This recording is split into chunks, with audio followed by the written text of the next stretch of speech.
Y'all, Beauty in Black is back, and my blood pressure has skyrocketed. If you haven't watched our first part, link is in the description below. It's a hot-ass mess.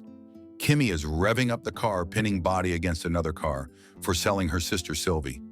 Angel finally gets Kimmy to reverse, and Body's body just plops to the ground. Mallory recognizes Charles's car. They know it's his favorite car, and he wouldn't let anyone else use it. When Horace gets there, the officer admits it's too early to say if it was Charles inside the vehicle. Wanting to know what could have happened, Horace orders Mallory to call everyone to meet at his house. Harold calls Norman to tell him about Horace wanting to meet. The judge is afraid that he's walking into a trap, but Norman tells him to just see Horace and talk to him. Harold is sweating profusely, y'all, because he gave light sentences as per Norman's requests. So Norman reminds the judge that they've been paying him with laundered money to work on their cases and that there's no way out for him. Olivia is too busy being a cougar, riding on a much younger man named Tony. No matter how many times he says he loves her, Olivia believes he's only trying to grab dat bag. She was the one who ordered men to rob Horace's place. But Tony says no one arrived at the warehouse afterward. Olivia is pissed because she wants the money she thinks she deserves. If not, then at least for her sons. Then Olivia receives a phone call from Mallory, delivering her the devastating news. She thinks Norman killed her son. Varney receives a call next, and he can't believe he won't be able to put his eggplant in his boy toy Charles no more. Meanwhile, Kimmy is hell-bent on finding Big Back DeLinder, who kidnapped her sister Sylvie. She even wants to call Jules or go back to Horace's house, but Angel reminds her to lay low. He knows the police are probably looking for her after she ran over Body, but Kimmy has gone too far, and she no longer cares about going to prison. When Jules comes to check the scene, the police in charge fills him in with the details and hands him the watch they found in the car. Jules realizes it belongs to Charles, and that confirms his death. Jules then asks the officer to prevent the case from blowing up and to keep it under wraps because they have the police wrapped around their fingers apparently. Jules then calls Norman to ask if he ordered Charles to be killed. Norman says he burned the car and watched with a smile on his face. Norman doesn't trust Jules anymore because he suspects that Jules is working for Horace. Then Norman says Jules should worry about Olivia because she's so evil, no amount of prayers can cover for her wickedness. As for Kimmy, she calls her mother and asks about Sylvie. Can we all just comment on how young her mother looks? Miss Ma'am sucks the youth out of everyone. Kimmy's mother don't give a foo about Sylvie, and Kimmy figures that their stepfather, Frank, must have touched her sister. She threatens to kill Frank if she finds out that he did something to Sylvie. Sylvie is just 16 years old, so Kimmy knows Sylvie's not going to run away and that their mother must have sold her. At the house, Jules announces that the dead man was Charles. He adds that he was ambushed on the private road, and Horace thinks it was Norman who did it. Olivia arrives, crying for her boy and blaming Norman for his death. When Jules tells her not to make such accusations, she grabs his balls until he folds. Olivia ballsy AF. Horace then orders Jules to look for Norman. All of a sudden, Roy a pick me and assumes that his parents would have preferred if it was him who died and not Charles. Horace doesn't deny this, but Olivia gets annoyed and throws a knife at him to shut him up.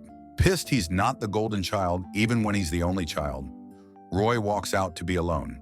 Mallory follows him outside just to annoy him even more. She kisses and hugs him, reminding him that they have to keep the facade of being in love because Roy's parents are watching them. Even though Roy says he's sad about his brother's death, Mallory tells him to look at the bright side. Now that Charles is dead, his shares will be divided. But Roy reminds her that if it was murder, none of them is going to get anything as per his grandfather's will. Mallory says his broke ass really needs the shares because he got nothing going for him and he'll have to practice homosexuality. While Angel looks for a car, Kimmy talks to Rain.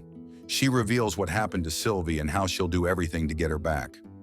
Rain is worried because she knows Kimmy gets crazy when she's angry. To stop her from going to Jules and the boss, Rain gives her Delinda's address. Angel tries to calm Kimmy down, but she's so angry she just bosses him around. Varney is devastated more than anyone. He only stops crying when Mallory orders him to get a suit for Charles's funeral. When he gets inside Charles's house, he cries even more for his dead lover. Suddenly, Charles walks in, and Varney thinks he done saw the blackest ghost. Charles then reveals that he got robbed in the strip club and that the guy also took his car and watch. When Varney says everyone is grieving because they thought he died, Charles shrugs, knowing that his family doesn't really love him. He then tells Varney not to tell anyone he's still alive. As soon as Kimmy and Angel arrive at Big Back DeLinder's house, Kimmy grabs a shotgun and even Angel can't stop her. Kimmy breaks the glass door and demands to know where Sylvie is. The exchange is heated and Kimmy grabs a chair and hits DeLinder's fat back, and Angel has to get in the middle to stop them. They keep asking where the girl is, but Monique looking ass just laughs and says the truck drivers are enjoying Sylvie. Kimmy snaps, so she shoots DeLinder in the head, blowing her brains out. Kimmy done had enough. Horace keeps telling Olivia to go home, but Olivia insists on staying. Mallory approaches Jules, reminding him that it will be chaotic if Norman shows up at the house. She then advises him to find someone they can pin the crime on. Then Jules receives a call from Calvin about a dead body with the fattest ass in front of the motel. Meanwhile, Kimmy is still fuming. She doesn't know what to do next, and she's not thinking clearly. She orders Angel to drive her somewhere. Angel is scared as hell, but he can't get himself to leave his friend, especially after his regretful vote for Trump. Jules goes to the motel to check what really happened. The officer in charge of the case mentions that body is already dead. Jules is worried that an investigation will be launched and it will lead to bigger problems for the strip club. He orders the officer to keep the case under wraps. This some Tubi plot hole shit, because how black people have this much control over the police? There is only one witness, a man named Debo. He says he saw Kimmy slam her car into body after arguing with her. He adds that he used to touch Kimmy's melons for money, and that is how he knew her. He doesn't seem to be the smartest, so Jules comes up with an idea. He asks Debo to come with them to give his statement in exchange for some money and drugs. Then he orders Calvin to get Debo really high.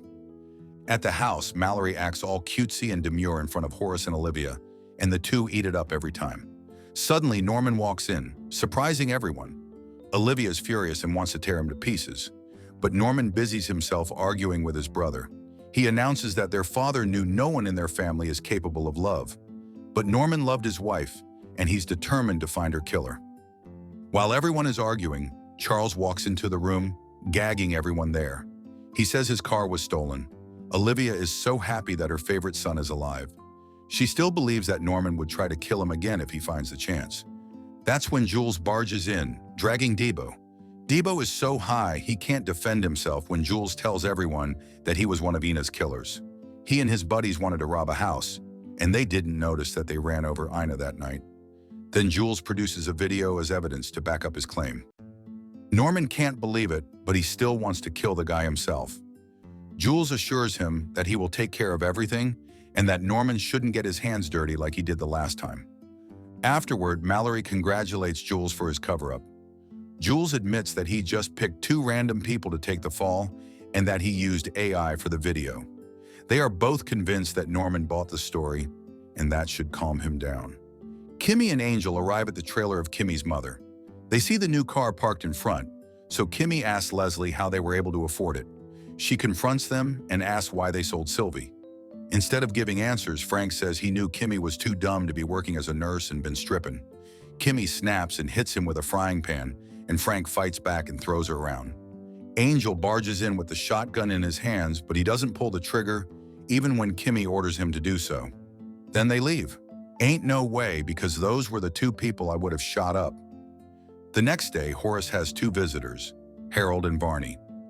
Harold acts cool, but it's obvious how nervous he is. When Horace asks if he's been in contact with Norman, Harold denies seeing him often. Then Horace presents him with a box. He makes the judge take a dynamite and put it between his lips. Oh, it's getting kinky. Fearing that Horace will light it up, Harold breaks and confesses. He reveals that Norman launders money and runs a strip club, but insists he doesn't know where Norman gets the money from. Horace then stabs his masturbating hand as punishment before telling the judge to be grateful he didn't light the dynamite. After talking to Harold, Horace meets with Varney. He tells Varney how disappointed he is with both his sons and how ungrateful and useless they are. He is convinced that they'd be sucking D to survive if they weren't born in a rich family. Horace projecting. Varney gets nervous, thinking that Horace already knows he's humping Charles. Lucky for him, Horace doesn't know yet. Horace orders Varney to look into his father's will and find a way out for him. Then he admits he wishes Varney was his son and not the other two. Boy, you'd be wanting to do Varney if you knew he was gay. When Calvin goes to Delinder's house to check on her, he discovers her dead big back body.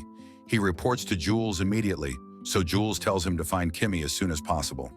Kimmy is exhausted after killing 2 people while looking for Sylvie. She tells Angel to drive back to the motel so she can rest, but Angel knows the police will be there waiting for her, so they just decide to go to the hospital and see Rain. Rain tries to talk some sense into Kimmy, but Kimmy is too far gone. So Rain tells Angel to go back to the club to find out what people know. The workers don't know that Angel and Kimmy have been together the past few days. Kimmy then reveals that Horace was Jules' boss and that he was the one who paid Rain's hospital bills to fix her pumped-up BBL. After hearing this, Rain wants to leave and just go with Kimmy. Mallory goes back to work and Roy continues to be grumpy. He's annoyed no one is paying attention to him now that Charles is back. He thinks he's better off dead, and Mallory even eggs him on, saying he'll be doing everyone a favor. Then Roy tells Mallory he knows she's sleeping with someone and that he will find out who he is. Roy says he can smell Mallory's BS, and Mallory asks if it smells like a 12-inch eggplant. She asked for a kiss, but he said he don't kiss his hoes. As soon as Roy walks out, he sees Calvin. He sniffs him, and he's convinced it's the same stank he smelled on Mallory. To get away, Calvin says he's into Roy and not his wife. So Roy gets angry and pushes him away, saying he don't bottom like his brother. Roy then sniffs some powdered sugar in his office and calls Kimmy, asking her to meet him. Kimmy agrees, and she's surprised when Angel tells her that everything that happened isn't on the news. Rain tries to get Kimmy to stay because she thinks Roy is trapping to catch her. Those were just the most recent episodes of this Hot Mess Express. Should we cover more? I am a little disappointed Delinder and Body are dead because they brought some entertainment. But honestly, those two deserved it. Tried to always keep Kimmy downtrodden. It was about damn time. Subscribe to watch more videos like this. Turn on notifications. And leave a like, it really helps the channel out. Thank you for watching.